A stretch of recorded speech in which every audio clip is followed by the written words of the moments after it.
So ayan nga mga lods, may magpapagawa sa akin ngayon.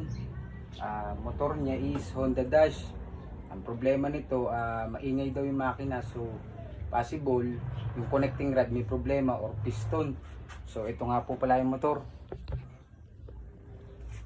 So tignan natin kung anong problema niyan. So ayan po yung motor. So papalitan natin yan. Dahil overhauling to, papalit tayo ng gasket, connecting rod, at syempre bago tayo paganahin yung makina, magpapalit pa rin tayo ng langis. Ano? So let's go, gawin na natin to. Simulan na natin ang pag-overhauling. Alisin na natin yung pinakang makina.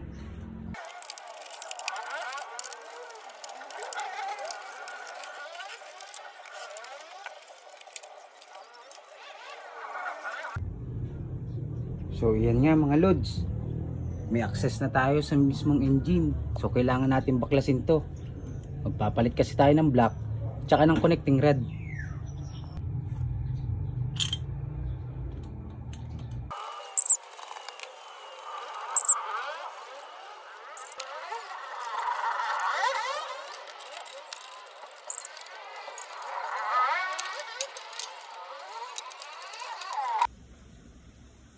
So ito nga mga lods, yung nakita nating diferensya dun sa motor na ginagawa natin is yung camshaft bearing, which is yung special one. Ito po yun.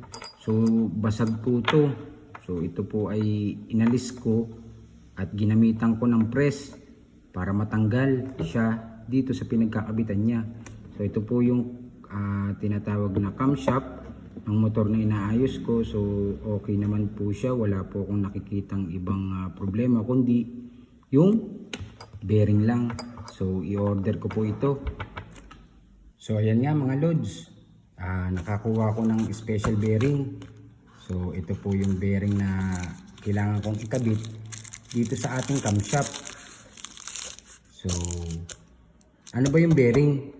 Ang bearing po ay a machine element that allows one part of mechanism is to support each other. So ito po yung magiging support ng ating camshaft dun sa engine para siya ay may free of moving. So ito po yung nagiging suporta ng makina sa isa't isa para gumana po ito ng maayos. So ikabit na natin tong ating bearing. So ayan mga lods, so i-pre-press natin yung bearing natin para maganda yung pagkaka-install niya. Sa paggamit po ng ating hydraulic press, kailangan po natin mag-safe.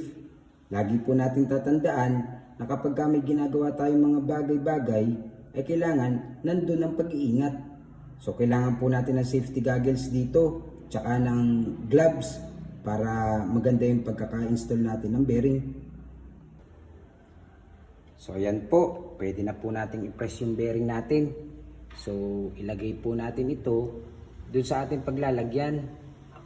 Kailangan po pantay yung pagkakapatong natin dun sa bearing.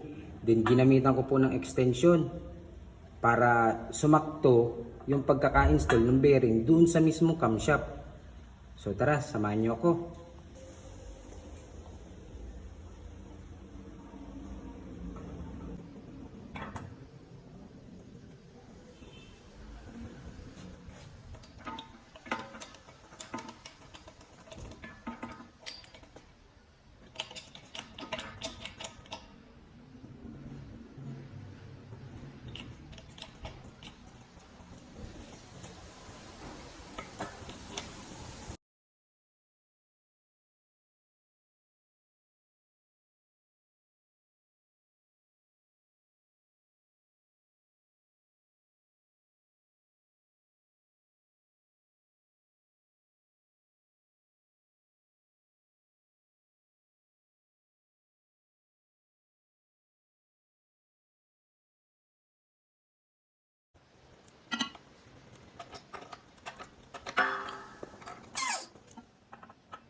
Mga lods, okay na.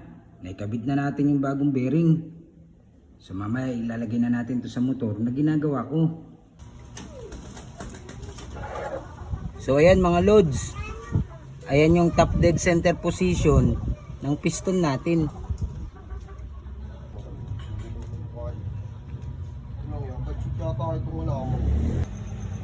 So ito nga mga lods, kailangan ding i-overhaul yung ating carburetor.